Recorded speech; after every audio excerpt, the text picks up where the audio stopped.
Selamat datang di GGPEX, tempat dimana fakta jadi seru dan misteri jadi asik. Oke, di video sebelumnya gua udah ngebahas alur cerita Mortal Kombat 11 dan ternyata ada yang komen, "Bang, coba bahas Mortal Kombat X tapi yang versi komiknya," gitu kan. Nah, dan ya udah, gua baca satu-satu tuh komiknya. Tapi ternyata ini komik panjang banget, Bro. Jadi, di video kali ini gue bakal ngebawain alur awal dari komik Mortal Kombat X alias yang ada di TPB volume 1. Dan kalau kalian suka dan pengen gue lanjutin sampai tamat, tinggal tulis di kolom komentar ya. Kalau rame, gas gue lanjutin sampai selesai. Tenang aja, meskipun baru bagian awal, isinya udah brutal dan penuh konflik berdarah. Khas banget dunia Mortal Kombat. Oh ya, buat lo yang belum nonton alur cerita Mortal Kombat 11, bisa cek dulu di channel gue ya. Soalnya ceritanya saling nyambung dan beberapa tokohnya punya sejarah yang plot twist abis. Tapi sekarang kita balik ke masa sebelum Mortal Kombat 11, saat dimana Hanzo Hasashi masih dihantui dendam, Sub-Zero masih penuh rahasia, dan keluarga Cage lagi-lagi harus berurusan sama ancaman dunia luar. Dan buat lo yang belum siap, siapin aja mental, karena ini bukan sekedar komik. Ini awal dari kekacauan besar yang bakal ngebentuk dunia Mortal Kombat ke depannya. So, langsung aja kita mulai. Ini dia alur komik Mortal Kombat X TPB 1 versi GGPEX. Special requestan dari penonton.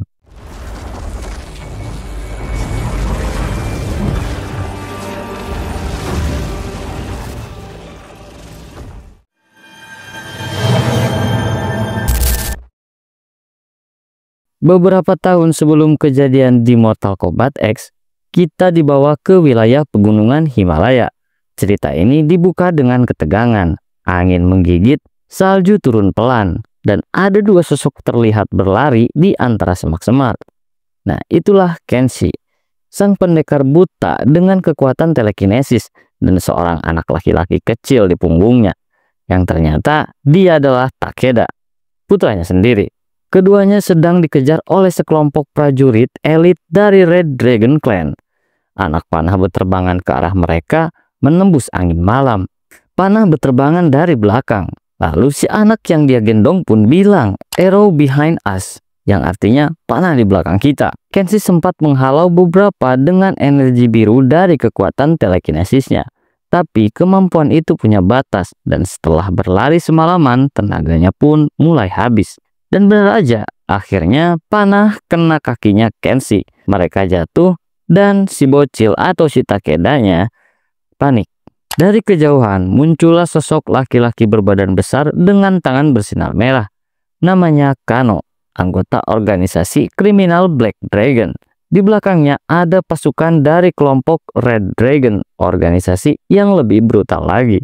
Lalu pria itu berkata, "Even your telekinesis get tired when you've been running all night." Kalau salah mohon maaf ya, tapi inilah artinya. Bahkan kekuatan telekinesis lo aja bisa lelah kalau lari semalaman. Dengan senyum licik dia bilang, "You know the consequence when you betray the Red Dragon, Kenshi." Yang artinya, lo udah tahu akibatnya waktu ngehianatin Red Dragon, Kenshi. Lalu dilanjut lagi, "Well, dismantle your body, then dismantle your boy. Kalau gitu kita hancurin tubuh lo dulu, terus anak lo." Nada dia sambil mengancam Kenshi. Dalam posisi terpojok, Kenshi menyuruh Takeda untuk kabur dan dia masih mencoba melawan, guna mengulur waktu sampai Takeda bisa kabur menjauh. Tapi satu persatu anggota Red Dragon datang mengepung. Tapi setelah Takeda merasa kalau dirinya sudah kabur menjauh, Takeda ternyata tertangkap. Xu Hao menjambak dan mengangkat baju Takeda, lalu berkata, "You're dead, give me this scar, boy." Lalu Takeda menjawab berani, "I don't have a dad." Nah, jadi kata dia tuh, bapaknya si Takeda memberikan bekas luka ini. Tapi si Takeda menjawab dia tidak punya bapak. Anjay, gak punya bapak gitu. Namun Xu Hao enggak main-main. Ia berniat melukai Takeda. Set, darah muncrat kemana-mana. Situasi makin mencekam, dan di satu sisi Kenshi udah babak belur dihajar Kano.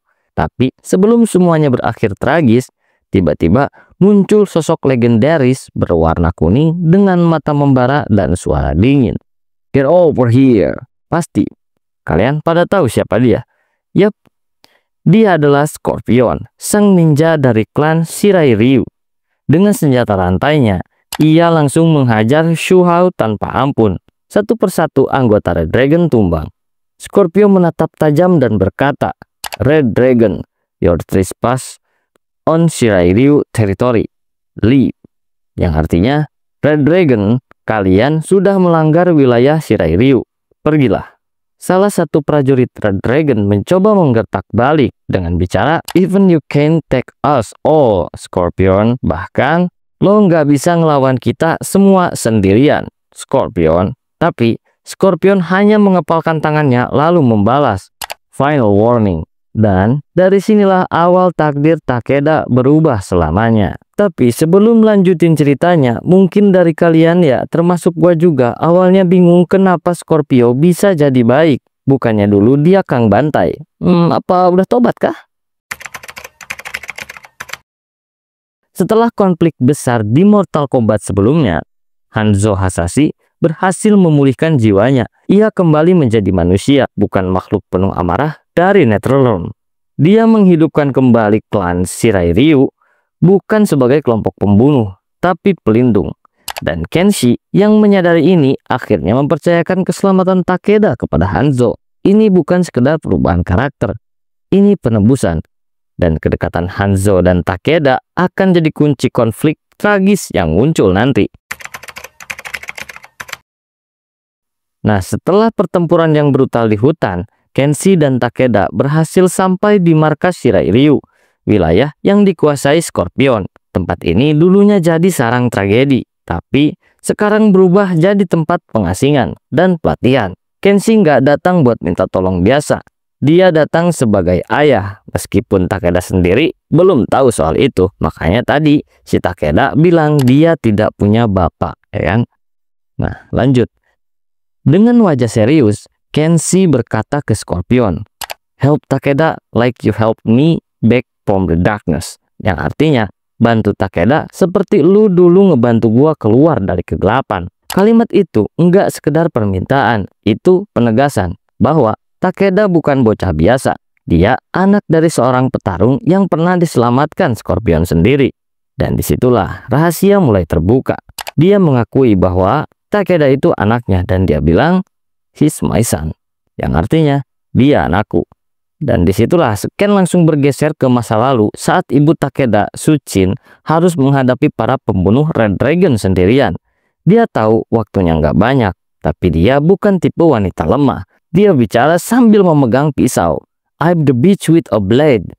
Yang artinya, gua cewek berpisau, bukan cewek lemah. Dengan keberanian luar biasa, Suchin melawan satu persatu pembunuh.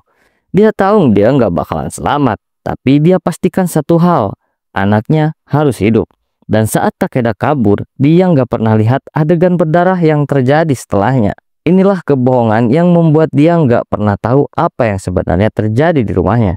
Tapi yang lebih bikin nyesek adalah Takeda belum tahu.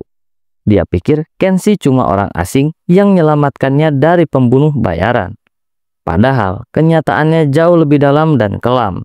Lalu Scorpio menatap Takeda dengan tatapan penuh rasa penasaran. Dan Scorpio pun bergumam, "Another survivor." Nah, setelah itu akhirnya Takeda tertidur dan Scorpio bertanya kepada Kenshi, "So, what's your next move?" Dan ternyata Kenshi memilih untuk kembali ke Red Dragon Temple dan menitipkan Takeda bersama Scorpion. Sementara Hanzo melatih Takeda di markas Shirai Ryu, ayahnya Kenshi menyusup ke Red Dragon Temple bareng Sub-Zero. Dia coba mengamankan sebuah senjata kuno yang dipercaya bisa merusak keseimbangan dunia. Tapi mereka nggak sendirian, karena ternyata seseorang udah lebih dulu ngintai dari bayangan. Yap, dia adalah Kano. Dengan liciknya, Kano cuma memanfaatkan Sub-Zero buat ngalahin penjaga kuil, lalu menusuknya dari belakang. Darah pun tercecer. Suara teriakan Sub-Zero pun terdengar pelan. "The dagger, it's cursed." Dan dari sinilah kutukan Kamidogu mulai menyebar. Setelah intensitas tinggi di Red Dragon Temple, adegan sekarang berpindah ke halaman pelatihan Shirai Ryu. Matahari mulai meninggi.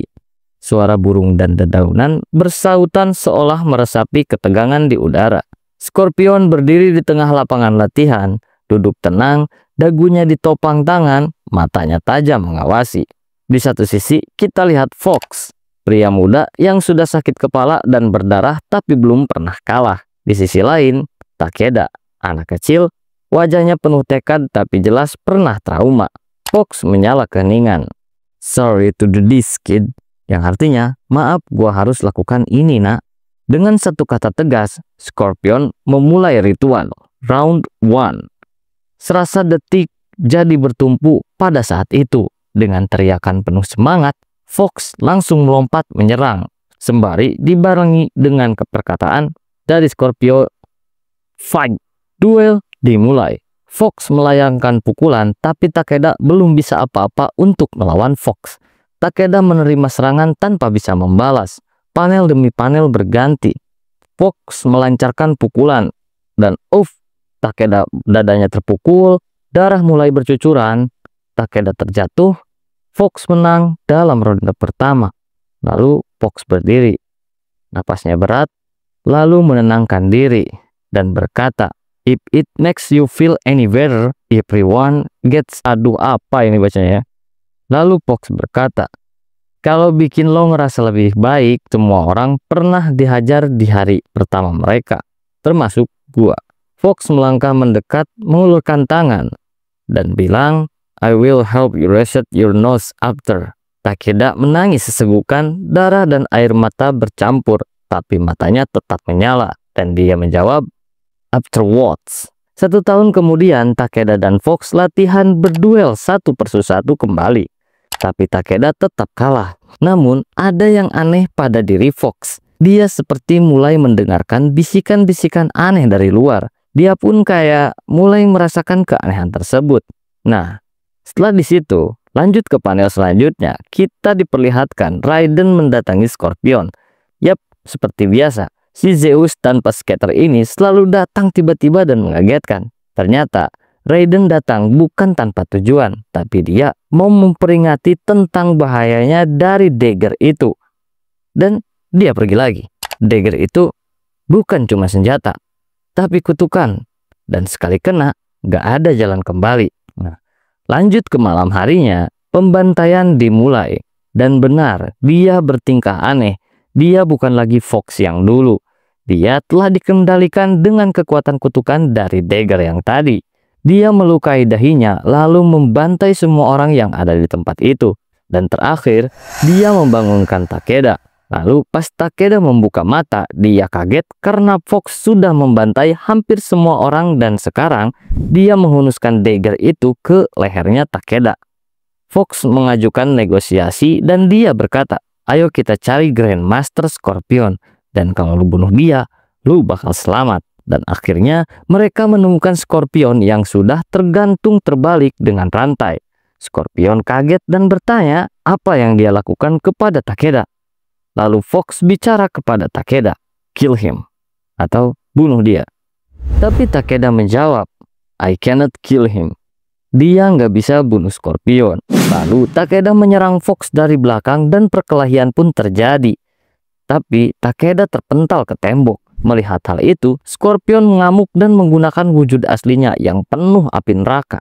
Scorpion pun bertarung melawan Fox. Dia berhasil mengambil dagger yang ada di tangan Fox, lalu menusuk jantung Fox dengan dagger itu. Fox melawan balik dan membuat Scorpion terpental ke tembok. Lalu Fox mulai berubah bentuk kembali berkat Scorpion yang telah menusukkan dagger ke dadanya si Fox. Sebelum Fox balik ke bentuk semula, dari belakang Takeda menusuk dan membelah kepalanya si Fox. Anjay, di fatality ini mah bos. Takeda pun seakan menyesali terhadap apa yang dia lakukan. Tapi Scorpion memegang pundaknya seakan menguatkan Takeda.